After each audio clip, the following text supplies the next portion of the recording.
Hoje nós vamos dar continuidade ao livro mais vendido do mundo. Nós vamos começar por Gênesis. Gênesis foi escrito mais ou menos 1440 a.C., nesse ano.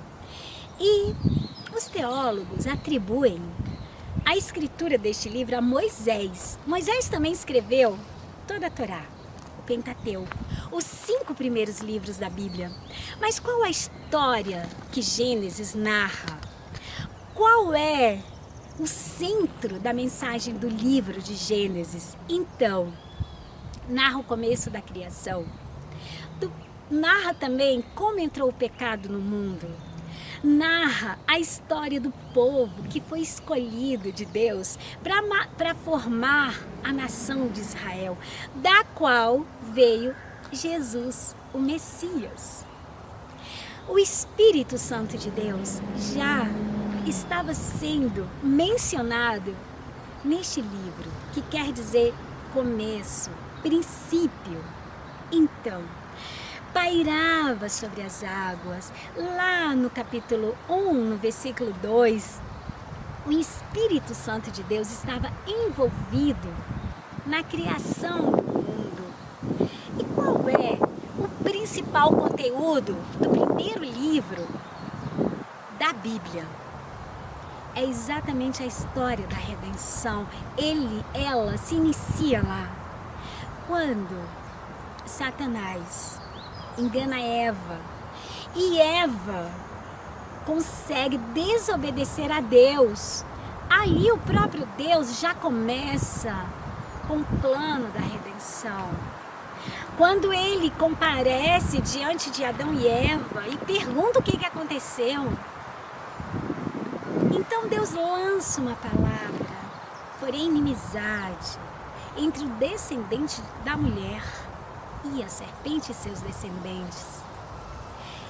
A serpente ferirá o calcanhar, mas o descendente ferirá a cabeça. O que quer dizer isso? Um plano eterno de salvação em que Cristo vencerá o pecado que foi estabelecido lá no Jardim do Éden. E a Bíblia diz que o Cordeiro de Deus foi morto antes da fundação do mundo. O que isso quer dizer? Que esse plano eterno de salvação já estava na agenda eterna de Deus. Então, o nome Gênesis vem da Septuaginta, versão dos 70, a antiga versão grega, e quer dizer origem.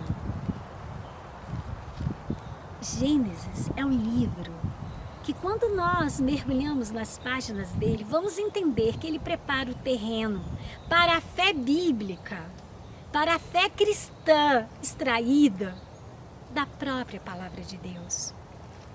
E quando nós vamos ler a história de Abraão, Deus fala para ele: Abraão, sai da tua terra, da tua parentela, vai para um lugar que eu te mostrarei. Ali o pai da fé deixou registrado a confiança num Deus invisível, porque toda a família de Abraão tinha deuses feitos por mãos humanas que tinham olhos, mas não viam, tinham boca, mas não falavam, tinham ouvido, mas não escutavam, e era carregado por mãos humanas. Como poderia serem deuses ou representarem deuses quando Deus chama Moisés lá na frente, no Êxodo, e pede que ele diga a Faraó que o nome dele era o Eu Sou, porque ele não queria se apresentar com imagem nenhuma, para que o coração das pessoas não se apegasse a ídolos, a imagens feitas por mãos humanas.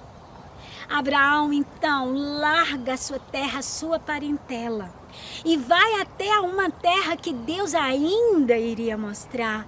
E ele fala para Abraão: olha para o céu, quantas estrelas, se é que pode contar. Olha para a areia do mar, se é que podes contar cada grão de areia. Assim será a tua descendência sobre a terra. Naquela época, uma descendência numerosa era sinônimo de prosperidade espiritual. Abraão então sai da parentela e segue uma jornada. Dali ele tem um filho da promessa chamado Isaque, porque em Isaque Deus chama a descendência espiritual e começa a se formar uma nação da qual Jesus viria, da tribo de Judá. E o livro de Gênesis, ele vai, os primeiros capítulos, explicar a origem de muitas qualidades misteriosas, como, por exemplo, o matrimônio, o pecado, a doença, as dores de parto, a morte que entrou por meio de Caim, que matou seu próprio irmão. Mas também Gênesis vai trazer uma esperança. Quando Sete vem com uma linhagem santa para substituir Abel, que tinha sido totalmente exterminado pela ira, pela inveja, pelo pecado. Então, Gênesis é um livro que está estreitamente ligado aos demais livros, tanto do Antigo Testamento quanto do Novo Testamento. Esse livro maravilhoso, ele inicia toda a história da redenção e toda a história da maldade humana também. Ali se inicia atos cruéis. Então, vamos ler a Bíblia todos os dias, extraindo de cada livro um princípio eterno que é imutável. Amém? Gestão da Espiritualidade é um livro que o Senhor me ordenou a escrever. Como vencer inimigos invisíveis, principalmente no campo de batalha da mente. Para adquirir o livro digital na versão e-book, entre na descrição desse vídeo e terá o link que vai direcionar ao site do Amazon. Caso queira adquirir a versão física, entre em contato comigo por meio das informações na descrição desse vídeo. Amém.